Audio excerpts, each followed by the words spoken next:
Hello friends, कैसे हो आप सब और कैसे चल रही है आपकी स्टडी। इंग्लिश पीजीटी एग्ज़ाम की या हम कहें स्टेट की। तो आज की जो हमारी क्लास है वो मोस्ट इम्पोर्टेंट है फॉर आवर इंग्लिश, खासकर पीजीटी के लिए। और उसके साथ साथ टीजीटी में भी इंग्लिश लिटरेचर से जो हमारे इंडियन इंग्लिश राइटिंग है वहाँ से क्वेश्चन पुट कर दिए जाते हैं।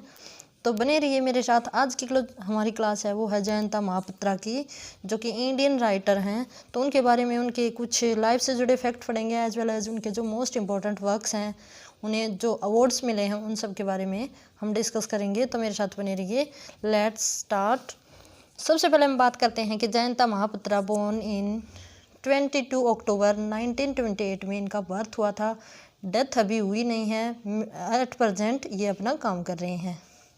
अब हम बात करते हैं कि कहाँ से ये बिलोंग करते हैं। तो कटक जो उड़ीसा है वहाँ से ये बिलोंग करते हैं। बर्थ प्लेस रहा इनका कटक, और क्रिश्चियन फैमिली से बिलोंग करते हैं। ये बात याद रखना कि क्रिश्चियन फैमिली से कौन बिलोंग करता है, Jayanta Mohapatra.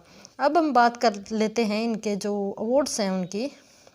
First who got साहित्य अकादमी अवार्ड फॉर रिलेशनशिप, इनका जो वर्क रहा है रिलेशनशिप, उनके लिए इनको अवार्ड मिला है, साहित्य अकादमी अवार्ड। कब मिला है? 1981 में मिला है।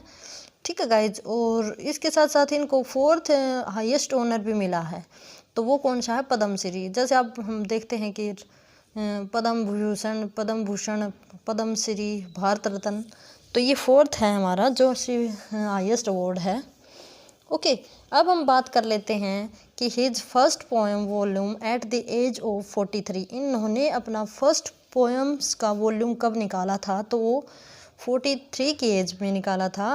Close the sky 10/10 published in 1971 में पब्लिश्ड हुआ था। एंड स्वयंवरा एंड अदर पोएम्स, ये इनका दूसरा कलेक्शन है पोएम्स का, जो कब पब्लिश्ड हुआ था? 1971 सेम डेट में पब्लिश्ड हुए थे। इनके जो वॉल्यूम्स हैं पोएम्स के, मीन्स कलेक्शन है। अब हम देखते हैं a father's house another his work 1976 में पब्लिश्ड हुआ। ए रेन ऑफ राइट्स, ये इनका पोएम्स है और कब पब्लिश्ड हुआ? 1976 में ये भी पब्लिश हुआ था।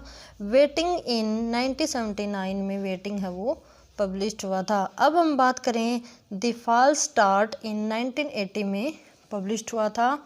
अब उसके बाद अगर हम देखें रिलेशनशिप के बारे में थोड़ी सी बात कर लें। रिलेशनशिप वो वर्क है जिसके ऊपर इनको साहित्य अकेडमी अवार्ड मिला था। लॉन्ग नैरेटिव पोइम है। नैरेटिव पोइम वो होते हैं जिसमें नरेट किया जाता है, जिसमें वर्णन किया जाता है, किसी थिंग का, पर्सन का, प्लेस का डिस्क्रिप्शन किया जाता है, और जो स्टोरी है वो नरेटर बताता है। सेट इन उड़ीसा, उड़ीसा में इसकी सेटिंग रखी गई है। कहाँ पे सीटिंग रखी गई है? उड़ीसा में इसकी सीटिंग रखी गई है। फिर उसके बाद है डाउन एट पुरी, ये भी इनकी पोएम है। फिर इनके बाद आता है hunger poem in published in 1976, hunger of eating, hunger of sex. इसकी जो थीम रही है वो क्या रही है? हंगर भूख रही है, ईटिंग की और सेक्स की। सीरीज ऑफ वर्क्स कलेक्शन, अब पहले हम बात कर रहे थे जो उनका पोएम्स थे उनके बारे में बात कर रहे थे। अब जो पोएम्स हैं उनके कलेक्शन की बात करेंगे। लाइफ साइंस 1982 में पब्लिश्ड हुआ, ये कलेक्शन है पोएम्स का।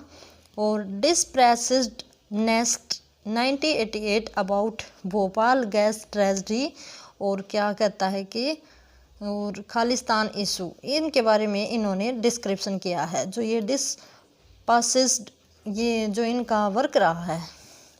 Temple published in 1989 about death and life, जो इसकी थीम रही है वो क्या रही है? डेथ और लाइफ रही है। ए विटनेसेस ऑफ बोन, ये पब्लिश हुआ 1992 में। इनका जो कलेक्शन ऑफ पोएम्स है या वर्ष है वो पब्लिश हुआ था। थीम क्या रही है इसकी?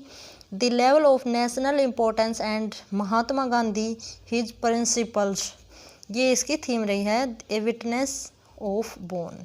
ठीक है गाइज। अब आगे हम बात करें कलेक्शन ऑफ हिज स्टोरीज। अब इन्होंने कुछ स्टोरीज भी लिखी थी जिसका यहाँ पे डिस्क्रिप्शन दिया हुआ है। तो the green gardens published in 1995 में इनका फर्स्ट स्टोरी है। ये क्या रहा है? फर्स्ट शॉर्ट स्टोरी यही है।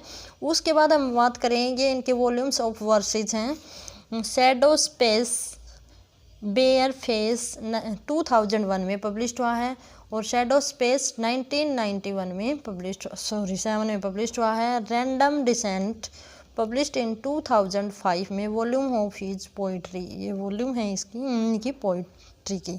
अब हम बात करें कि इसमें जो थीम वगैरह जो रखे गए हैं तो वो क्या हैं, कंटेम्प्रेरी प्रॉब्लम इनकी जो थीम रही है, उसके साथ साथ वुमेन, जो सफरिंग ऑफ वुमेन भी दिखाया गया है इन्होंने अपनी पोइट्री में। उसके बाद है land published in 2013 volume of poems, ये भी इनकी पोएम्स का वॉल्यूम है।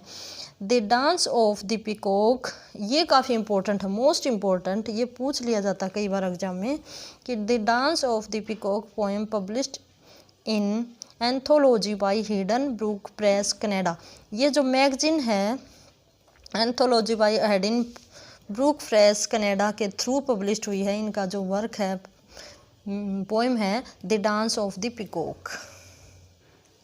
Grandfather poem about old man speaker's grandfather helpless weakness, इसकी जो थीम रही है वो क्या रही है, हेल्पलेस और वीकनेस रही है, जिसमें जो नरेटर है वो अपने ग्रैंडफादर का डिस्क्रिप्शन करता है इस पोएम में। Themes of his mostly poems क्या रही हैं, feeling of loneliness and sense of rejection, जो इनकी मोस्टली जो पोएम्स रही हैं उनकी थीम क्या रही है, loneliness and sense of rejection इनकी थीम रही है। मीन्स इन्होंने असहाय तथा जो हमने पीछे भी पढ़ा था कि वुमेन्स की कंडीशन, सोशल प्रॉब्लम जो रहती हैं समाज में, उनके बारे में लिखा है। अब कुछ कोटेशंस हैं इनके वर्क की, उनको हम ध्यान में देखते हैं। तो quotation, today I think I know where I am going, I think I know the way, red roses for Gandhi, ये इनकी कोटेशंस रही है। Mine was the generation that paid homage to Gandhi and Tagore, saw in my mother heroism, ये देखो guys इनकी जो poetry या फिर इन्होंने जो वर्क लिखे हैं उनके ऊपर जो इन्फ्लुएंस हमें दिखाई देता है वो गांधी जी का mainly. I thought those who survive the myth have slipped past their lives and can not define their reason. 9 relationship, ये इनका रिलेशनशिप की काफ़ी ज़्यादा जो एडिशन कह लो या सेक्शन कह लो, कैंटोज कह लो, तो काफ़ी पार्ट्स में डिवाइडेड है जो रिलेशनशिप इनका वर्क रहा, जिसके ऊपर इनको क्या मिला था, साहित्य academy award. The poet lies everywhere like water, जैसे वाटर रहता है वैसे ही पोइट है वो हर जगह होता है, ये इनकी कोटेशन है अनदर। अब क्या बात करते हैं कि धोली poem is also very important, जो कि पैलेस है धोली, उसी के ऊपर धोली पैलेस के ऊपर ये पोएम बेस्ड है। Based on Kalinga war by Ashoka description of Dhauli. अब देखो ये कलिंग वार थी जो अशोक के द्वारा लड़ी गई, उसके ऊपर बेस्ड है। आफ्टर पोस्ट वार एवरीवेयर डेड बॉडीज सवरेज, उस